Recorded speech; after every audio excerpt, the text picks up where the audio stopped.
Uma vez me perguntaram, pastor, por que é importante o louvor, ou qual que é a função do louvor no culto? O louvor ele tem a função de adorar a Deus, de nos levar a glorificar o nome do Senhor, a exaltar, a nos ensinar a isso. Porém, também tem outro propósito. O louvor ele prepara o nosso coração. O coração ele é como uma terra, a Bíblia diz isso. E o louvor ele prepara o nosso coração. A gente fica quebrantado no louvor, é como um arado rasgando a terra. O louvor ele nos desarma e nos deixa preparados para receber a boa semente. A Bíblia diz que o semeador saiu a semear e uma dessas sementes caiu em boa terra. E na terra que era boa, a Bíblia diz que essa semente germinou e deu muitos frutos que glorificaram o nome do Senhor. Que o seu coração seja uma boa terra nesse momento, para que você possa receber essa palavra. Vamos orar para que o Senhor possa fazer essa obra, porque essa obra é dele. Pai, no nome santo e poderoso do teu Filho Jesus Cristo eu oro. Coloco a minha vida diante do Senhor. Peço que a igreja seja edificada, alimentada, abençoada. Que através dessa palavra o Senhor possa transformar e renovar a mente de cada um, colocando em nós a mente de Cristo. Que o Senhor possa abrir os nossos olhos espirituais e o nosso discernimento para aquilo que é vontade e propósito do Senhor. Que o nosso coração seja uma boa terra para receber a semente que vai ser lançada. E que esta semente germine e dê frutos. E o teu nome, Senhor, e somente o teu nome, seja glorificado por meio da nossa vida, em nome de Jesus. Amém. Eu quero compartilhar uma palavra. Há algum tempo o Senhor tem falado comigo. E eu creio que nós estamos vivendo um momento de mudanças de ciclo, de mudanças de época e mudança geracional. Preste muita atenção no que eu vou dizer hoje. Porque essa palavra ela pode ser chave para a tua vida. E ela pode destravar algumas circunstâncias da sua vida hoje. Eu acredito que tudo isso que estamos vivendo hoje, no contexto geral, porque nós estamos presenciando uma mudança significativa das circunstâncias. Nós estamos ouvindo desde o ano passado sobre o novo normal. O novo normal fala de um novo momento, de uma nova condição e de uma nova maneira de se viver. Confesso a vocês que muita coisa que está acontecendo muito rápido. As coisas e a sociedade está passando por uma transformação muito rápida que eu não sei você, mas a sensação que eu tenho, e olha que eu não sou uma pessoa tão velha, né? Vou fazer agora, pela graça de Deus, 45. Mas eu confesso a você que às vezes eu fico perdido com tanta mudança, tão rapidez. Quando eu estou aprendendo uma coisa, essa coisa parece que já não é tão importante, já está indo para outra. E essas atualizações, né? Quando você está começando a entender uma coisa, ela atualiza e já você tem que aprender outra e dá uma sensação de que você está sempre um passo atrás. Então nós estamos vivendo isso, essa mudança cíclica, né? De ciclo, perdão. Um ciclo está mudando. Eu acredito mesmo que nós, como sociedade, nunca mais seremos os mesmos. E nem como igreja. E nós precisamos discernir esse momento, entender. O que eu tenho visto também é que na vida de muitos crentes, caminhando esses anos todos no Senhor, nunca na história da igreja houve tanto crente perdido como nos dias de hoje. Parece que aquela parábola da deixa as 99 e vai atrás da uma está mudando. Em alguns casos deixa 10 e vai atrás das 90. Muitos crentes parecem que estão se perdendo. Muito crente em crise existencial, parece que está perdido. É a sensação de muita gente.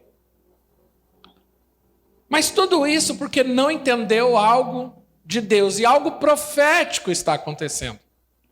Eu não consigo entender nada do que está acontecendo como algo natural. Não, de forma alguma. Há algo espiritual mudando sobre nossas cabeças que a gente não está conseguindo discernir. Mas eu creio que após essa mensagem, Deus vai abrir o seu entendimento para muita coisa. E eu queria ler um texto, que está no livro de Números, capítulo 9, versículo 15, lembrando. Números é um livro escrito no momento em que o povo estava no deserto. Nesse exato momento, eles estavam no deserto do Sinai, que é o deserto da Arábia. Eles tinham saído do Egito. Eles foram escravos por muitos anos. A maioria, ou provavelmente todos ali que estavam, e não eram poucos, de 2 a 3 milhões de pessoas, foram que saíram do Egito, que eram escravos de Faraó, e agora estão no deserto, a caminho da terra prometida. O deserto não era o lugar deles, era a terra prometida. Porém, o deserto era o caminho. E Números se passa exatamente nesse momento. Nesse texto do versículo 15 em diante diz assim: no dia em que foi armado o tabernáculo, a tenda que guarda as tábuas da aliança, a nuvem cobriu. Desde o entardecer até o amanhecer, a nuvem por cima do tabernáculo tinha aparência de fogo.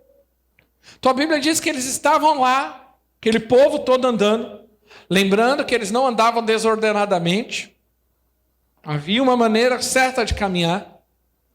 E a Bíblia diz que quando eles acampavam, uma nuvem ficava sobre o tabernáculo. O tabernáculo ele ficava no centro do acampamento. Então o tabernáculo, que era a igreja deles, né, na época, ficava lá no centro e eles ficavam acampados ao redor, cada um segundo a sua tribo. Então a Bíblia diz que do entardecer até de manhã havia uma nuvem de fogo, com aparência de fogo, que ficava pairando ali. Era assim que sempre acontecia. De dia a nuvem cobria e de noite tinha aparência de fogo. Então a nuvem ela tinha 2 propósitos: de dia cobrir e de noite uma aparência de fogo. Sempre que a nuvem se levantava de cima da tenda, os israelitas partiam. No lugar em que a nuvem descia, ali acampavam. Então a nuvem começava a andar, o acampamento ia atrás. A nuvem parava, o acampamento parava. Era assim que eles se locomoviam pelo deserto. Conforme a ordem do Senhor, os israelitas partiam. E conforme a ordem do Senhor, percebe que na verdade a nuvem só andava porque Deus mandava. Com a ordem do Senhor eles acampavam. Enquanto a nuvem estivesse por cima do tabernáculo, eles permaneciam acampados. Eles só andavam se a nuvem andava. Enquanto a nuvem não andava, eles não andavam. Não importa o que acontecia. Enquanto a nuvem ficava sobre o tabernáculo por muito tempo, os israelitas cumpriam suas responsabilidades para com o Senhor e não partiam. A nuvem parava, eles entendiam que estava parado, eles continuavam a vida. Ia fazer a vida, viver a vida, todas as suas responsabilidades, mas sempre debaixo da nuvem. Diga, debaixo da nuvem. Às vezes a nuvem ficava sobre o tabernáculo poucos dias, conforme a ordem do Senhor, e eles acampavam. E também conforme a ordem do Senhor, partiam. Outras vezes a nuvem permanecia somente desde o entardecer até o amanhecer. E quando se levantava pela manhã, eles partiam. De dia ou de noite, sempre que a nuvem levantava, eles partiam. Não importa a hora. A nuvem andou, vamos andar. Ah, mas está de madrugada. Não importa, vamos. Está cedo, vamos. Não fica para trás. Tinha que andar conforme a nuvem andava. Quer a nuvem ficasse sobre o tabernáculo 2 dias, quer 1 mês, quer mais tempo, os israelitas permaneciam no acampamento e não partiam, mas quando elas se levantavam, partiam. O versículo 23, conforme a ordem do Senhor, acampavam e conforme a ordem do Senhor, partiam. Para por aí. Então a Bíblia relata que o povo de Israel só andava quando a nuvem andava. Então imagine a cena, um acampamento enorme, a nuvem via, estava sempre sobre o acampamento. Durante o dia ela cobria. E durante a noite havia uma coluna de fogo. Era assim que acontecia. A nuvem aponta para o mover de Deus, para a vontade de Deus, para o propósito de Deus, para o tempo de Deus. Por quê? Porque lembra, eles eram escravos no Egito.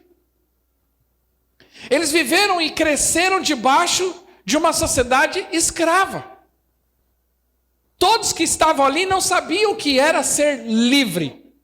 Lembre-se, escravo não tem direito. O escravo tem um senhor, que era Faraó. E eles viviam conforme a vontade do Senhor. Importante você entender que a analogia disso é justamente a vida do homem sem Deus. A Bíblia diz que ele é escravo do pecado e Satanás é seu senhor. O mundo, o Egito representa o mundo. Então o povo viveu ali e cresceu. E lembre-se que escravidão não é apenas uma condição de trabalho não remunerado ou sem direito. Escravidão é uma mentalidade também. Então eles cresceram e foram criados só sabendo ser escravos. Eles não sabiam ser outra coisa. E agora esse povo sai do Egito, como todo mundo conhece, o mar abriu, aquela história toda. E agora eles estão no deserto sentindo a terra prometida. A terra prometida é Canaã, onde Deus deseja, é o propósito deles. Lá eles iriam ter as suas cidades, lá eles teriam lá o seu pedaço de terra, lá eles iriam trabalhar, desenvolver uma sociedade, desenvolver a família e desenvolver o futuro. Só que agora Deus estava precisando o quê? O deserto, um dos propósitos do deserto era Deus ensinar esse povo. Esse povo não sabia o que era viver em liberdade. Não é simplesmente abrir o mar vermelho e solta o povo. O povo não sabia viver. Você já ouviu aquela expressão? Quem nunca comeu belado, quando come, se lambuza. Já viu aquelas crianças que nunca tomam refrigerante, porque o pai não deixa comer refrigerante, toma refrigerante, fica cheio de frescura para tomar refrigerante, quando ela vai numa festa de criança, ela quase tem um coma alcoólico. Parece que nunca viu e não viu mesmo, não deixa. Então aquele povo agora precisava aprender a viver sobre a tutela do Espírito Santo. Porque esse é o projeto inicial de Deus em todo momento. Por isso que no Novo Testamento, na Nova Aliança, o que ele diz? Eu colocarei isso no seu coração, escreverei as minhas palavras. E você será cheio do Espírito Santo. E o Espírito Santo te guiará em toda a verdade. Então o propósito de Deus é que a gente aprenda a andar segundo a vontade de Deus. Deus é que tem um propósito, Deus tem um plano, Deus tem um projeto para a tua vida, para a minha vida. Cabe a mim e a você não fazer um plano de vida apenas, mas entender o plano de Deus para a minha vida. E agora Deus estava ensinando esse povo. Então como que Deus fez? Usou o sistema da nuvem. A nuvem definia a vida deles. O tempo, a caminhada, a velocidade que eles iriam andar, para onde eles iriam andar. Então agora aquela sociedade toda que estava se formando ali, agora eles passavam o tempo todo olhando para o céu. Pouco tempo atrás eles passaram o tempo todo olhando para o barro, amassando barro para Faraó, fazendo tijolo, trabalhando como escravo. Mas agora eles estavam aprendendo a viver sobre a vontade de Deus, sobre a tutela do Espírito Santo. De que forma? Através da nuvem. A nuvem falava sobre o mover de Deus, sobre o tempo de Deus na nossa vida. A nuvem aponta para isso. E nós precisamos entender essa verdade. A Bíblia diz que a nuvem pairava sobre o tabernáculo especificamente. O tabernáculo é onde Deus habita de alguma forma. Hoje eu e você somos tabernáculo de Deus. A Bíblia diz que eu e você somos a morada do Espírito Santo. E a glória de Deus está sobre nós. E nós somos guiados por isso.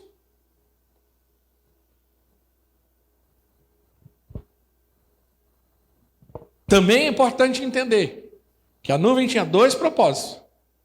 De dia guardar o povo do sol, do calor, e de noite, do frio e da escuridão. Eu fiz uma breve pesquisa. Eles estavam no deserto do Sinai, que também é deserto da Arábia hoje. A minha pesquisa diz que a média de temperatura desse deserto, porque o deserto ele tem um problema. De dia é muito quente e de noite é muito frio. E o distanciamento é muito grande. A média do deserto do Sinai é de 47 graus de dia e menos 9 de noite. Então a nuvem tinha esse propósito. De dia, cobria, trazia uma certa sombra. Para quê? Agora imagine a pessoa saindo disso. Se a gente aqui, num calor de 30 graus, que aqui está fazendo em média, 29, 30, foi a média dessa semana. Tem momentos do dia que você não quer nem sair para fora no sol, e quando sai, já entra em desespero. Imagine a 47. Agora imagine viver o tempo todo sobre esse sol da cabeça. Não tem jeito. Ou de noite, a menos 9. Nós não temos noção, porque no máximo que a gente chega aqui é 9, 7 graus no inverno, e olhe lá quando pega. Então nós não temos noção. Quem está entendendo, diga amém.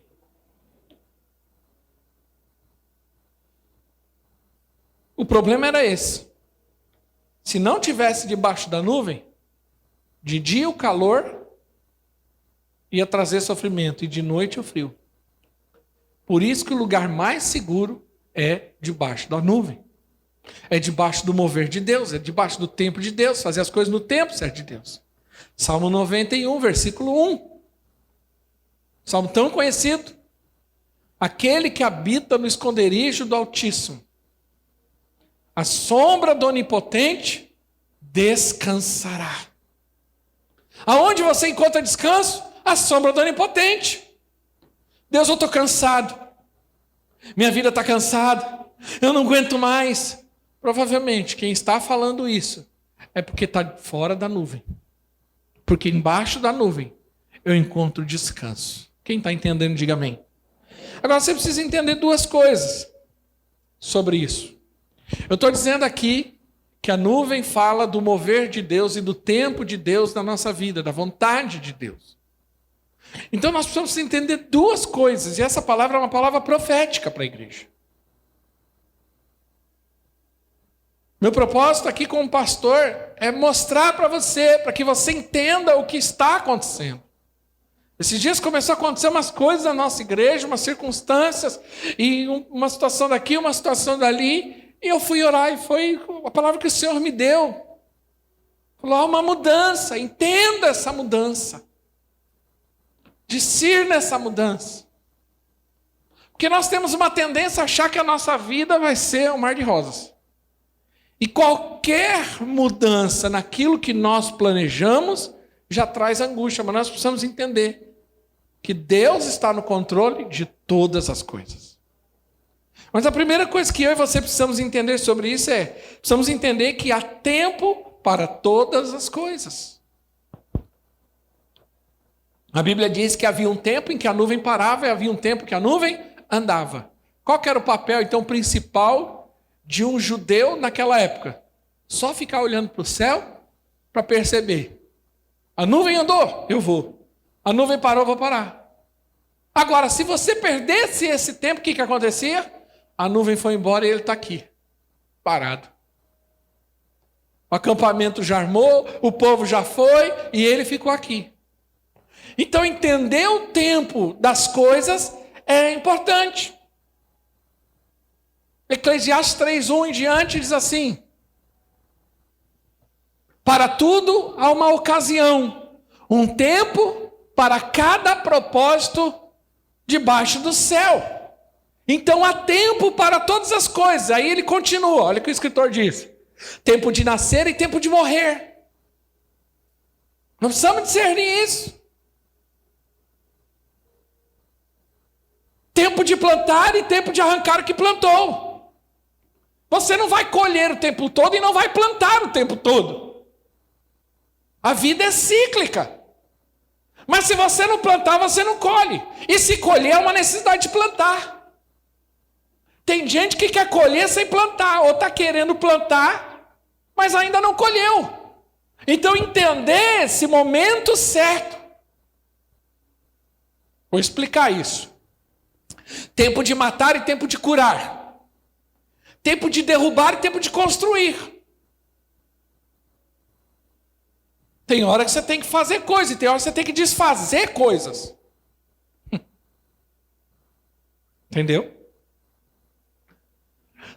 Tempo de chorar e tempo de rir. Há tempo. Já percebeu como tem gente que não tem noção que no velório dá risada e no dia da festa está chorando? É a coisa mais estranha. Você já foi num lugar, numa festa, onde está todo mundo se alegrando e tem alguém embirrado lá no canto? Que destona de todo mundo. Está todo mundo, e outra. E no velório, às vezes eu já fui em velório, está todo mundo lá, né? E tem alguém, não é o momento para isso. É o momento de ser mais contido. Não é o momento de contar piada. Então nós precisamos entender isso. Tempo de prantear e tempo de dançar. Próximo. Tempo de espalhar pedras e tempo de ajuntá-las. Tempo de abraçar e tempo de se conter. Tempo de procurar e tempo de desistir. Tempo de guardar e tempo de lançar fora. Sabe que tem tempo que você tem que guardar umas coisas. Mas tem tempo que você tem que abrir seus armários e falar assim, eu vou dar fim nos negócios aqui. Porque senão fica juntando um monte de trapo, um monte de coisa. E às vezes não é trapo, é coisa boa, mas você não usa mais. Que tempo que você está? Eu li uma pesquisa há um tempo atrás, já usei isso numa mensagem, que toda roupa que você não usa há 3 meses, você provavelmente não vai usar mais. Então se você é daqueles que fica guardando aquele sapato de 15 anos atrás, se você não vou usar, é que eu engordei um pouco, 15 quilos, mas quando eu voltar, meu peso original eu uso. Não, quando você voltar ao peso original, você compra uma camisa nova. Mas dá essa camisa para quem está cabendo dentro dela. Isso não acontece com mulher, só com homem, tá? Bora. Tempo de rasgar e tempo de costurar. Tempo de calar e tempo de falar. Tem tempo de falar. Mas tem tempo de calar. Tem tempo que você tem que olhar. Eu faço isso muito. Continuando. Tempo de amar e tempo de odiar. Tempo de lutar e tempo de viver em paz. Há tempo que você tem que guerrear, que você tem que ir para cima, que você tem que brigar. Mas há tempo que você tem que falar, não vou brigar. Paulo diz assim para Timóteo, combate o bom combate. Eu aprendi uma coisa esses dias. Há brigas que eu devo levantar, mas há brigas que eu não devo levantar. Há bom combate, mas existe o mau combate. Há briga que você não tem que entrar. Às vezes você está sofrendo porque você entra em briga que não era para entrar. Você vai dar palpite onde não era para palpitar. Você entra em confusão que não era para entrar. Então você tem que escolher o seu bom combate. Há brigas que são necessárias. Há lutas que são necessárias. Mas há lutas que são desnecessárias. Você precisa entender. Quem está entendendo, diga amém. Sabe, a coisa mais desgastante, quando nós falamos de entender o tempo certo, de entender que há tempo para todas as coisas, a coisa mais desgastante que tem é você querer operar, se mover no tempo errado. É desgastante para a alma. É pesado. Porque parece que você está arrastando um caminhão, porque não é para aquele tempo. Você já percebeu que todas aquelas crianças que se tornam artistas mirim, a grande maioria que se torna artista mirim e acabam tendo sucesso, terminam se tornando adultos problemáticos ao extremo? Aí você fala assim, por quê? Porque Artista mirim, normalmente, ele quer ser um adultinho. E aí o que acontece? Ele está operando no tempo errado. No tempo que ele era para estar brincando. No tempo para ele estar aprontando. Esfolando o joelho. Se divertindo. Ele está querendo ser um adultinho. Aí quando vira adulto, ele se torna um problema. Porque ele operou no tempo errado. E isso cabe para adulto.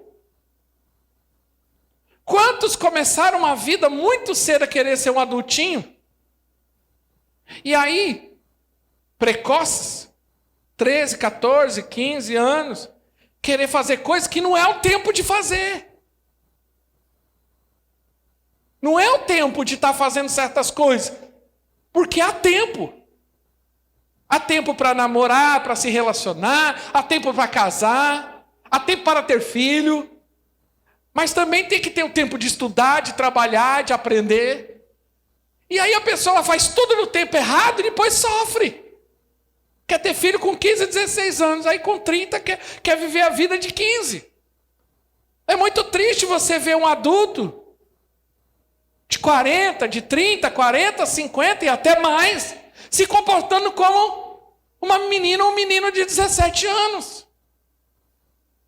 É estranho. É feio.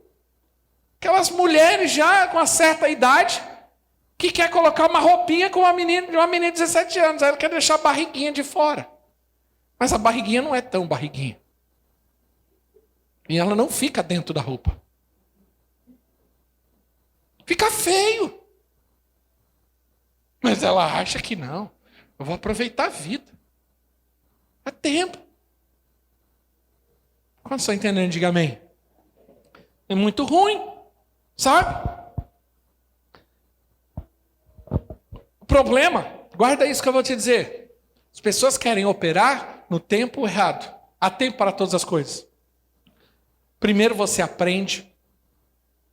Primeiro tempo na vida é de você aprender. Por isso que a gente estuda antes e não depois. Não que não deve estudar depois.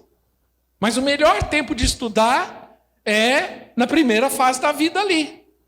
Até os seus 25, 30 anos, que é onde você tem gás. É onde você não tem tanta coisa, ainda não tem família, filho, conta para pagar, boleto. Onde você consegue ali aplicar os seus recursos que você tem naquilo. Você trabalha, estuda. Então primeiro você aprende em qualquer momento, qualquer coisa na vida. Você precisa aprender. Aí depois que eu aprendi, agora eu vou praticar.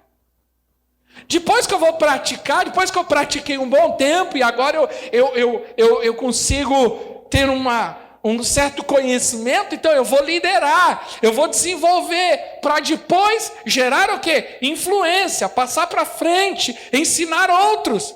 Mas hoje o que está acontecendo na boa parte das pessoas é que elas estão invertendo isso. Eu escrevi uma frase que diz assim: hoje todo mundo quer ser um influencer, mas sem ter experiência. Então ele quer falar de coisas que ele mesmo ainda não viveu. Ele vai lá, assiste um vídeo de 30 minutos, tem um conhecimento raso de alguma coisa e quer já sair falando. Por que Jesus, já parou para pensar? Jesus nasceu Deus ou se transformou em Deus? Isso aqui é conceito de teologia. Jesus nasceu Deus. Ele é Deus. Ele é o Emanuel, Deus conosco. Ok?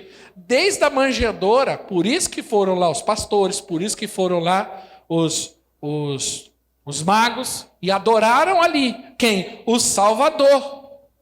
O Deus encarnado. Então ele já era Deus desde pequenininho. Mas com quantos anos ele começa o ministério? Com 30. Por que ele não fez isso com 5 anos? Já começa a orar. No primário. Chega os amiguinhos com dor de cabeça, ele já começa a repreender. Aí na fase do ginásio ele já começa a expulsar os demônios daqueles que fazem bullying. Por que Jesus não fez isso com 22 anos de idade? Mas sim com 30? Porque dentro da cultura, da sociedade judaica, só era considerado maior de idade e só podia falar como homem depois dos 30. Havia um tempo certo para ele se manifestar e manifestar o seu ministério. A Bíblia relata que ele já estava entre os doutores, já na sua fase de adolescência. Porém, ele só se revela, ele só dá início ao seu ministério com 30 anos. Por quê? É o tempo que ele estava apto, qualificado e tinha condição de poder falar e ser ouvido. Porque o problema não é falar. Falar até papagaio fala. Agora, ser ouvido é outra história. Então, entender essa dinâmica de tempo é importante.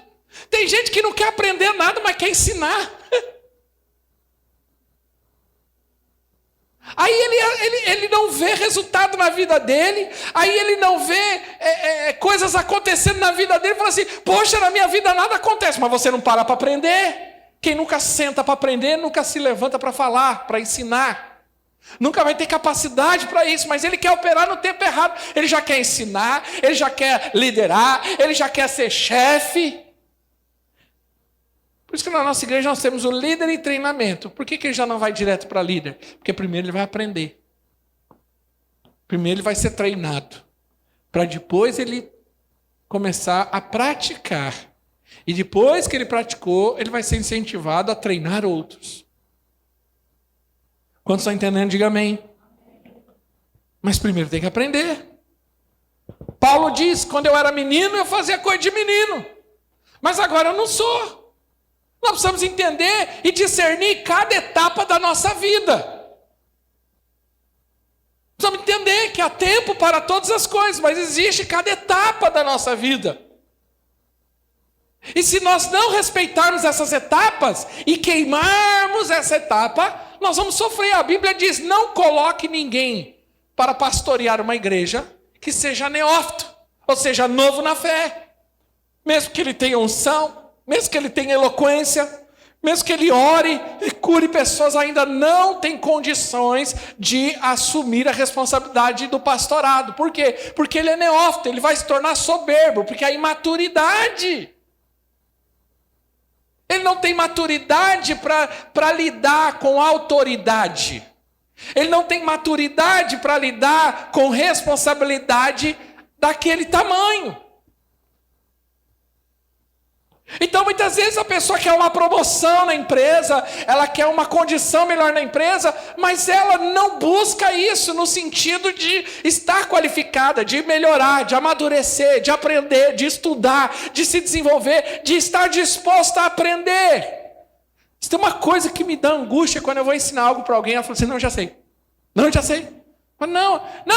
Aquela pessoa que te corta no meio da frase. Você fala assim, olha, para você pegar esse púlpito, pegar daqui para lá, você primeiro você põe um pé na frente, outro atrás, então você vai falando. Aí vai, não, tá bom, já sei. E ele vai fazendo. Mas não quer aprender. E com quem não quer aprender, não dá para fazer nada. Às vezes você não recebeu uma promoção na sua empresa, porque você não está disposto a aprender, porque você acha que já sabe tudo. Porque o que tem de gente hoje sabe tudo é demais. Internet, todo mundo quer dar opinião. Eu fico assustado hoje. Assustado. Como a internet é lugar para... Deixa eu usar a palavra certa para não ofender. Mas para estupidez. Internet é lugar para estúpido. A pessoa pega um post e já sai falando. Já sai. Não tem base. Não tem conhecimento. Você percebe claramente, já sai. Não, porque isso, porque aquilo outro, porque aquilo outro. Não entende nada, rapaz. Sai das fraldas. Não sabe nem pentear o cabelo direito, quer dar opinião de política. Não sabe nem pentear o cabelo, quer falar teologia. Não consegue nem ler a Bíblia, quer falar de teologia. cuidou de igreja quer ensinar pastor. Tem de hoje de gente querendo dar. É que nem consultor, me perdoa a expressão, se houver algum aqui, mas não me entenda mal. Ele nunca cuidou de uma barraca de cachorro-quente, mas ele quer chegar numa multinacional e ensinar o diretor da multinacional como ele deve administrar a empresa. Rapaz, você precisa ter experiência. Pensando. Quantos estão entendendo? Eu tenho um hábito, é um hábito meu, pessoal, como pastor. Eu sempre procuro ouvir pastores mais velhos. Sempre. Não estou desqualificando nem menosprezando. Eu acho que alguns pastores têm feito coisas maravilhosas por aí e são novos. Porém, eu sempre procuro ouvir pastores mais velhos. Pastor Jeremias e outros pastores do Brasil pastor Márcio Valadão, com 30, 40 anos de ministério. Porque eles têm bagagem. Eles têm experiência. Tem algo que pode me ensinar. Não que quem é novinho não pode me ensinar, mas o novinho, ele não vai ter experiência. Pode ser que ele tenha uma frase de efeito bonita. Porque já percebeu, quem não tem experiência é cheio de frase de efeito. Presta atenção, irmão. Você tem que ser sábio na hora de você ficar vendo internet aí. A internet está cheia de gente que só tem frase de efeito. Mas não sabe nada. Não tem conteúdo. Aí ele fica pegando frase de efeito e o povo vai... como se fosse a coisa mais linda do mundo. Qual o currículo? Qual a experiência? Então precisamos entender o tempo certo de operar. Gálatas 4:4, olha o que diz a respeito de Cristo. Mas quando chegou a plenitude do tempo, Deus enviou o seu filho, nascido de uma mulher, nascido debaixo da lei. A Bíblia diz que Jesus veio na plenitude do tempo. O que é isso? Ele veio na hora certa, no momento exato. Você sabia? Por que Jesus não nasceu 400 anos antes? Ou por que Jesus não nasceu 1500 anos depois? Por que ele nasceu no momento em que ele nasceu da história? Deixa eu explicar aqui um pouco de história. O mundo teve quatro impérios. Império Babilônico, Império Medo-Persa, um atrás do outro. Está na Bíblia. Nabucodonosor, Medo-Persa, Xerxes, Artaxerxes e assim por diante. Império Grego, foi o terceiro império. Imperador conhecido do Império Grego, único praticamente, Alexandre o Grande. E agora entra, depois, o Império Romano. O Império Romano foi o maior império da Terra, em extensão geográfica e influência da sua época. O Império Romano conseguiu uma proeza que nenhum império até então conseguiu. Ele basicamente unificou as leis, a língua e a influência sobre todas as nações no qual ele tinha poder e autoridade. Então, a língua mais falada no Império Romano era a grega. Então, se você fosse um romano e falasse grego, que era a língua oficial, você tinha acesso a todos os lugares, dependendo do país que você estava. Por isso que o Novo Testamento foi escrito em grego, apesar de quem escreveu era judeu e falava hebraico. Por que eles não queriam escrever em hebraico? Porque se eles escrevessem em hebraico, ia ficar limitado a uma região que só falava hebraico. É como se eu escrevesse hoje um livro só em português. Eu só posso vender para quem lê português. Agora, se eu escrever em inglês, a chance de eu atingir mais pessoas é muito maior. Foi isso que aconteceu. Outra coisa, Roma também teve... ela conseguiu fazer uma proeza de engenharia, né? Que era, você já ouviu aquela expressão, todos os caminhos levam a Roma? Isso, na verdade, tem a ver com uma proeza da engenharia romana. As estradas romanas. E eles conseguiram ampliar essa malha viária. Então agora você tinha fácil acesso, uma única língua, e a sua cidadania romana te dava a oportunidade de ir a qualquer lugar sem fronteira. Você vê isso claramente com Paulo, por isso que Paulo era um cidadão romano. E por isso que Paulo conseguiu ir mais longe do que os outros apóstolos. Apesar de ele ser judeu, ele era romano. E por isso agora ele tinha acesso livre a todos os lugares. E como romano, ele era respeitado. Tanto que quando ele foi preso, ele falou, eu sou romano, falava, opa, temos um problema aqui. Vamos mandar ele para Roma, porque isso não é problema nosso. Só Roma pode julgá-lo. Então Jesus nasceu no momento certo, onde o evangelho poderia chegar, onde não chegou. Quantos estão entendendo? Diga amém. Então deixa eu te falar uma coisa, havia um alinhamento de todas as coisas para que a coisa acontecesse e o tempo de Deus se manifestasse. Isso servindo para nós. Muitas vezes nós queremos operar num tempo que não estamos prontos ou que ainda não aconteceu, porque ainda não há alinhamentos, nós precisamos discernir esses alinhamentos.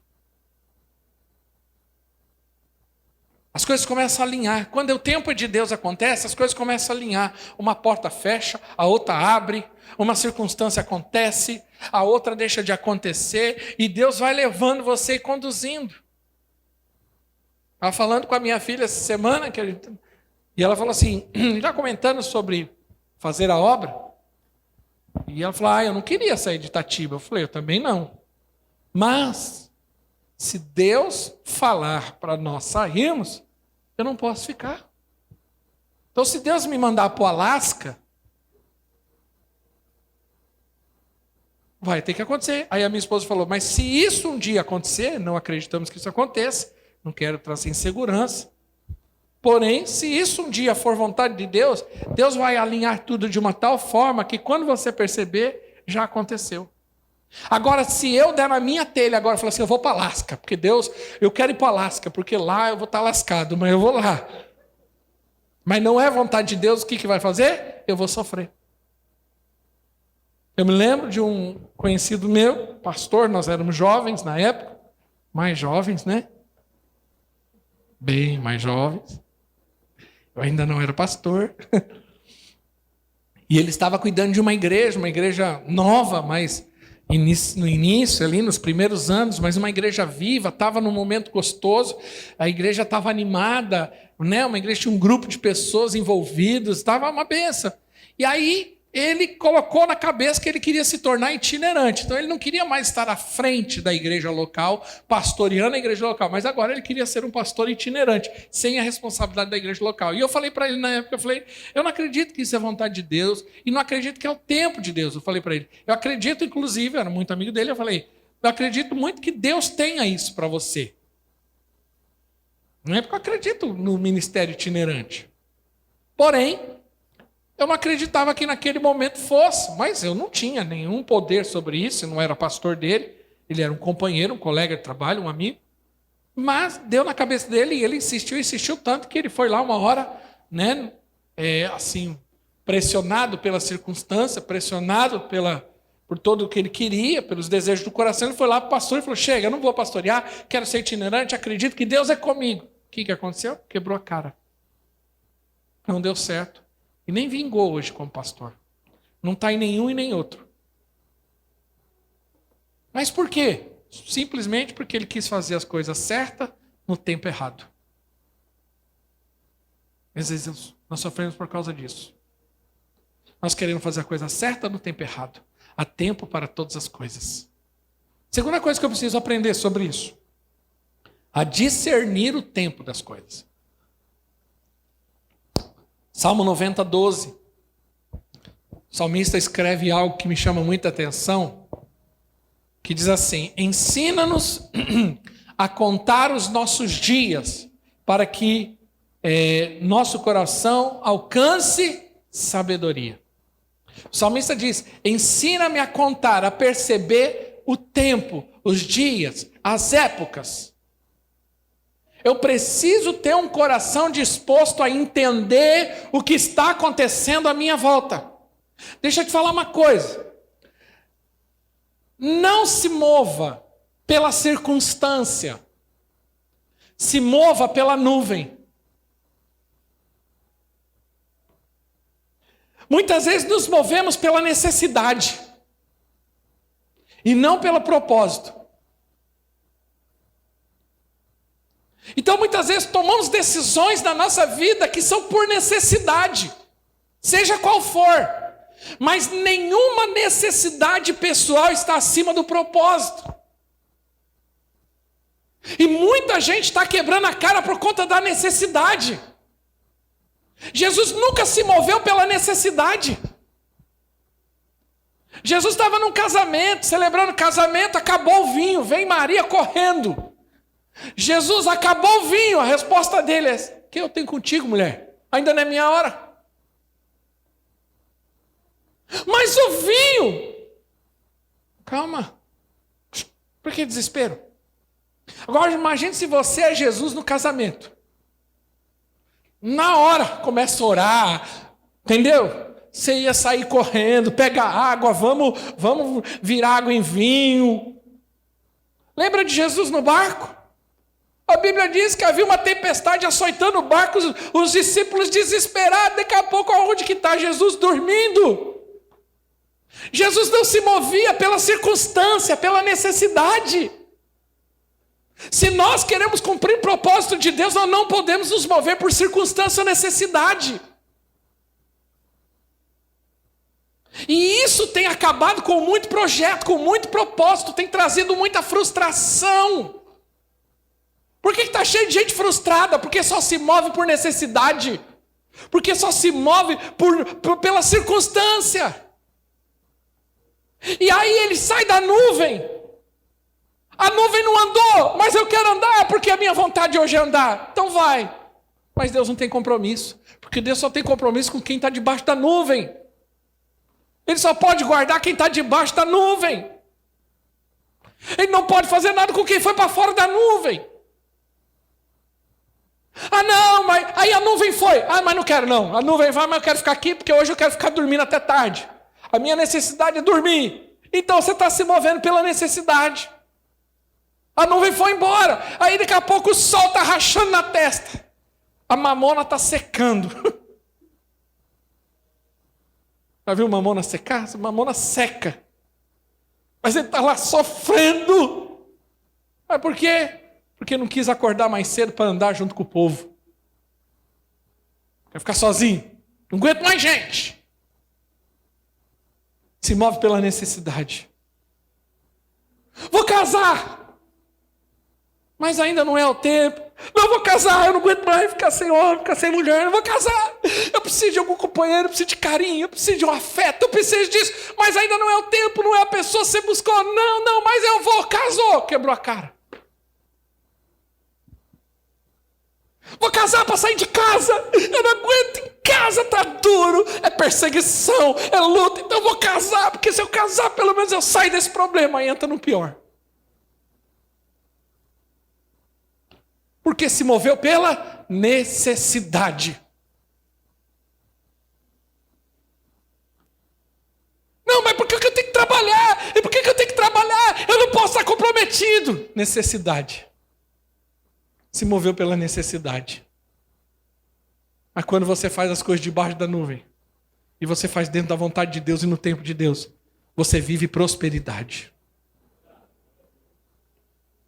1 Crônicas 12, versículo 32, a Bíblia diz que Davi começa a reinar, e Deus começa a levantar pessoas para estar ao lado de Davi, né, para auxiliar no exército. E é tão interessante, porque Deus começa a colocar pessoas distintas, com qualificações distintas, porque em toda equipe você precisa de gente assim. Mas há algo que me chamou a atenção na minha leitura esses dias, que é a tribo de Issacar. A Bíblia diz, põe na tradução RA ou RC, Revista Corrigida RC, eu acho que é melhor. Isso, ó. Dos filhos de Issacar, destros na ciência dos tempos, para saber o que Israel devia fazer.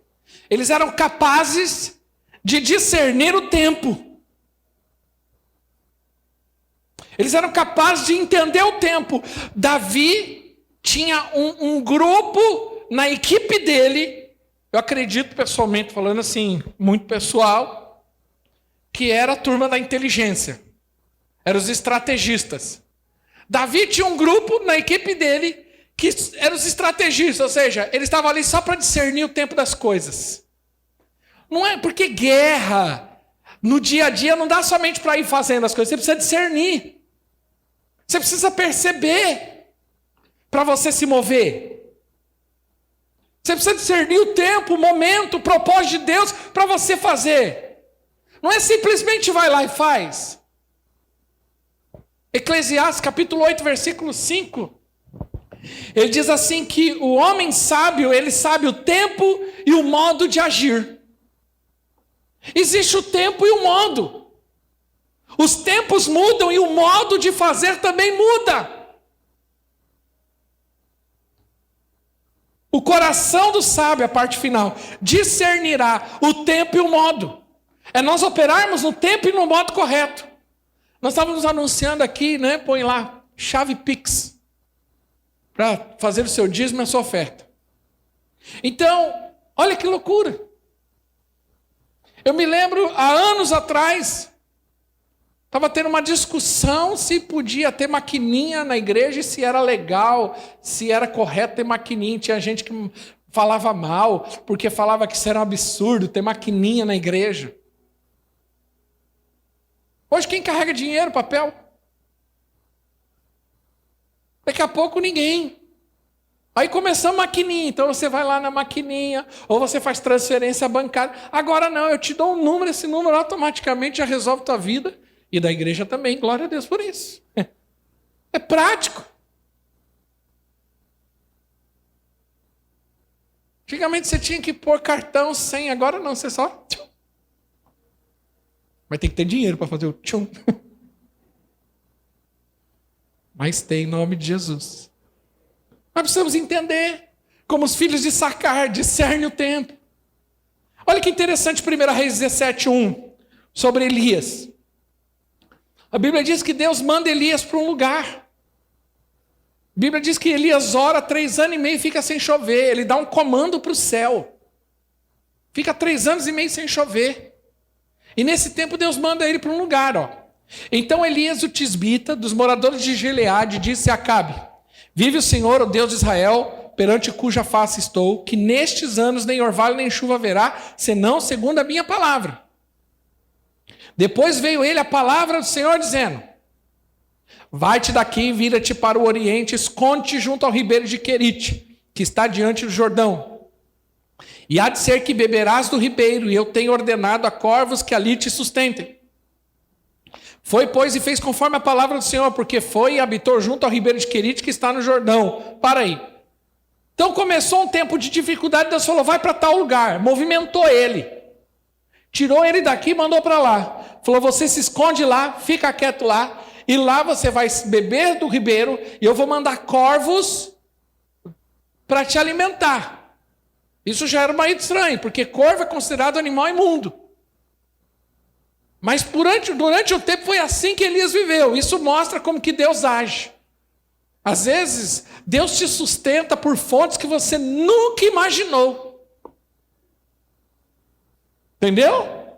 Deus te sustenta e traz provisões da onde você nunca imaginou. Quem pegou, diga amém. Para muitos, não podia nem chegar perto de corvo. Naquele momento era o corvo que estava trazendo comida. Só que aí, os tempos mudam. Versículo seguinte.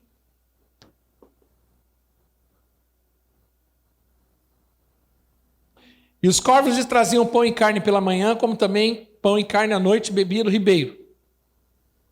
E sucedeu que, passando os dias, o ribeiro se secou, porque não tinha havido chuva na terra. E o versículo seguinte: então veio ele, a palavra do Senhor, dizendo: levanta-te e vai a Serepta, que é em Sidom, e habita ali. Eis que eu lhe ordenei ali uma mulher viúva que te sustente. O que aconteceu com o ribeiro? Secou. O que isso mostra? Que se nós não tivermos discernimento das coisas, às vezes a gente está tentando tirar da onde a fonte secou. Às vezes a fonte seca, porque Deus não nos quer mais lá. Aquilo não é mais para nós. Aquilo tem coisas que elas são boas e vontade de Deus para um tempo. Um tempo, mas não para a vida toda. Entendeu? No deserto, Deus sustentou o povo, mas não era para a vida toda. Há coisas de Deus que são para um tempo, um momento. Mas não é para eu me acomodar naquelas circunstâncias e acabar vivendo daquele jeito, não. E aí Deus, para nos tirar dessa zona de conforto, Deus, para nos mover para o propósito dele, de que Deus permite? Que a fonte seca. Mas muitas vezes a gente está lá brigando com a fonte. Não, Deus manda água, manda água. Deus fala, não, a fonte secou, meu filho. Vai para Serepta. Vai lá para Sidom. Vai lá que agora tem uma viúva para te sustentar. Peraí, meu Deus, uma viúva? E eu chego lá, a viúva é pobre. Quer dizer, olha que doideira. Primeiro Deus me manda corvo e beber água de um ribeiro. E agora Deus seca o pouquinho que eu tinha. A garantia que eu tinha. E me manda para casa de uma viúva. Viúva. Sem dinheiro. Elias, é isso. Porque assim que você vai viver. É na base do milagre. Porque o milagre era ele. Tanto que ele foi na casa da viúva. O que aconteceu? A mulher prosperou, multiplicou o azeite e o negócio aconteceu. Deus precisa às vezes nos mover. Tem coisas que acontecem na nossa vida que nós não entendemos. Tem portas que fecham que a gente não entende. Porque para que Deus possa nos mover para o propósito dele. Quem está entendendo, diga amém. Mas às vezes a gente fica olhando para a fonte que secou. E às vezes a gente tem um Jordão na nossa frente cheio d'água. Às vezes a gente fica insistindo em coisas que não é para dar mais certo, que já foi. Foi boa para um tempo. Foi legal. Nossa, eu ganhei muito dinheiro com Lan House. Alguns falam, que isso? Eu ganhei muito dinheiro com Lan House. Ótimo. Bom. Só que agora mudou, filho. Tecnologia, tudo mudou. Eu preciso me atualizar. Eu preciso buscar de Deus. Eu preciso discernir. Acabou. Há outras fontes. Quem está entendendo, diga amém.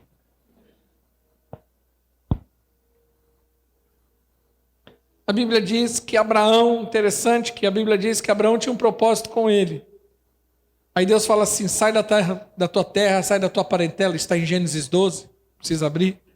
E vai para a terra que eu te mostro. Interessante que a Bíblia diz que ele estava em Ur dos Caldeus, que é a Babilônia. E ele sai da Babilônia. E ele faz um caminho de quase 1.500 quilômetros aproximadamente. Ele com a mulher dele, já de idade. Porque só aqui, aonde ele estava na terra prometida, era onde a promessa ia se manifestar. Nós precisamos discernir tanto o tempo de Deus, porque às vezes nós queremos que a promessa se manifesta aonde é para ela não se manifestar. Às vezes Deus precisa criar ou permitir mudanças na nossa vida. Inclusive, às vezes elas são até geográficas. Porque a promessa, ela tem o tempo certo e o lugar certo para se manifestar. Diga assim, a promessa tem o tempo certo e o lugar certo para se manifestar. Eu fui pedir minha esposa em casamento. E ao pedir de casamento eu falei para ela, mas você precisa ter consciência de uma coisa. Nós morávamos em Suzano. E eu falei para ela, você sabe que Deus tem algo para a minha vida. É isso que eu quero ser, pastor. Só que eu tenho uma convicção de que não é em Suzano. Não sei onde é. Não sei se é no Brasil, se é fora do Brasil, mas eu tenho uma consciência. Não é aqui. Você está disposta? Apaixonadamente ela falou que sim. E agora não tem mais como reclamar. Acredito que ela não se arrepende. Porém, Eu tinha essa convicção no meu coração. Nunca tinha ouvido falar em Itatiba, hoje eu estou aqui. Nunca tinha ouvido falar em Itatiba na minha vida. Mas eu sei o dia que Deus falou comigo, sai. E eu saí.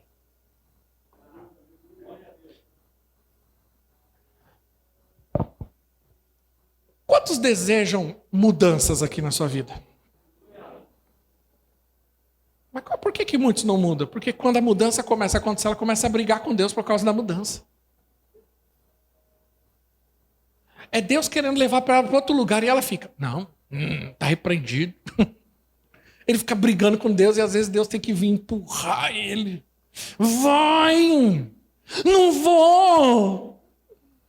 E Deus vai! Deus tira uma coisa, ele fala, não tira! Aí Deus tira, aí ele vai lá e pega de novo, aí Deus vem e tira. Fala, meu Deus, isso aqui, que menino insistente! Não, Deus daqui, não, pega de novo, aí Deus vem e arranca de novo. Fala, meu Deus! Aí Deus tem que dar fim. Mas por quê? Porque a promessa de Deus só acontece no tempo certo e no lugar certo. E era assim que Jesus se movia. João 7, capítulo 7 de João, versículo 1. Eu estou encerrando, viu, gente? Dá 2 minutinhos.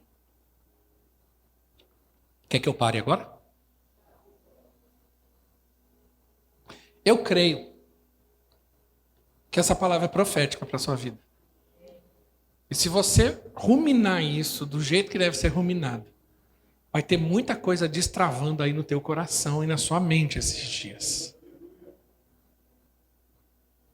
João capítulo 7, versículo 1. É interessante que fala assim, depois disso Jesus andava pela Galiléia e já não queria andar pela Judéia. Ele foi para a Galiléia, que é uma região, e não queria andar na Judéia, pois os judeus procuravam matá-lo. E estava próximo à festa dos judeus, chamada a festa dos tabernáculos. Disseram-lhe, pois, os seus irmãos, sai daqui e vai para a Judéia, para que também os teus discípulos vejam a obra que fazes. Porque não há ninguém que procure ser conhecido e que faça coisa alguma em oculto. Se faz essas coisas, manifesta-te ao mundo. Então para aí. Olha que contradição para os dias de hoje. Os irmãos de Jesus, isso já mostra que Maria, ela foi virgem, mas não ficou virgem. Vieram para ele e falaram assim, rapaz, você está aqui na Galiléia, o negócio acontecendo, vai para a Judéia, porque o povo tem que saber o que está acontecendo. Porque isso que está acontecendo, todo mundo precisa saber. Então, se fosse qualquer pessoa hoje no lugar de Jesus, o que ia fazer? Era mais ou menos assim. Agora estou contextualizando para os dias atuais, tá? Bíblia contextualizada, versão Pastor Ricardo. Jesus, o negócio está pegando tanto. Abre uma página no Instagram. Abre uma página no Facebook e começa a bombar lá dentro. Começa a mostrar o que está acontecendo. É o todo tempo, uma live de manhã, uma live no almoço, uma live à tarde, uma postagem, um feed, um story, e isso e aquilo. E, cara, você vai ganhar muitos likes. Mas Jesus sabia o tempo de todas as coisas. Olha a resposta. Porque nem mesmo seus irmãos criam nele. Disse-lhe, pois, Jesus, ainda não é chegado o meu tempo, mas o vosso tempo sempre está pronto. Jesus falou, meu filho, não quero aparecer não, deixa eu ficar quieto. Não é hora. Não é momento. Jesus sabia o tempo certo das coisas. Ele não queria chamar a atenção. Não era o momento dele ficar aparecendo demais, mas hoje nós vivemos uma sociedade que quer aparecer em tudo. Já percebeu? Quer mostrar tudo. Acordei. Almocei. Café da tarde. Oh, meu Deus do céu. Roupa nova. Tô mal. Palmeiras ganhou. Palmeiras perdeu o Mundial. Jesus falou, ainda não é meu tempo, meu filho. Para vocês, olha que mas o vosso tempo sempre está pronto. Para vocês acham que é assim. Não, você não entendeu o meu propósito. Eu não estou aqui para aparecer na hora que não é para aparecer. Mas aí, João 12, já está próximo de Jesus ser crucificado. Agora ele sabe que o tempo dele chegou. Aí olha o que Jesus fala. E Jesus lhe respondeu, dizendo, é chegada a hora em que o Filho do Homem há de ser glorificado. Foi quando Jesus foi ungido. E agora ele estava sendo preparado. E nós estávamos, esse momento do capítulo 12, algumas horas antes da crucificação já. Vou para a ceia. Vou para o Getsemane. Vou para a cruz. É mais ou menos assim. Vamos lá. Bora. Agora é a hora. Agora não tem mais jeito. Agora é o tempo. Eu me lembrei agora. Eu me lembro quando eu fui casar. Eu me lembro que eu estava sozinho na casa em que eu tinha alugado. E no dia do meu casamento, fiquei lá sozinho, assim, me preparando, me arrumando. Tipo assim, 5 minutos antes de casar, você começa a arrumar. 5 minutos depois, você está praticamente pronto. É mais ou menos isso que aconteceu comigo. E o meu amigo, um dos meus amigos, um amigo meu de infância, padrinho de casamento, foi me pegar e eu me lembro que eu estava sentado. E ele chegou, e ele todo nervoso, agitado. Nem acredito que você vai casar. E a gente tinha toda uma história junto, né? Tinha 27 anos na época. E eu me lembro que eu me levantei, me arrumei, respirei fundo e falei, vamos lá, porque agora eu vou casar.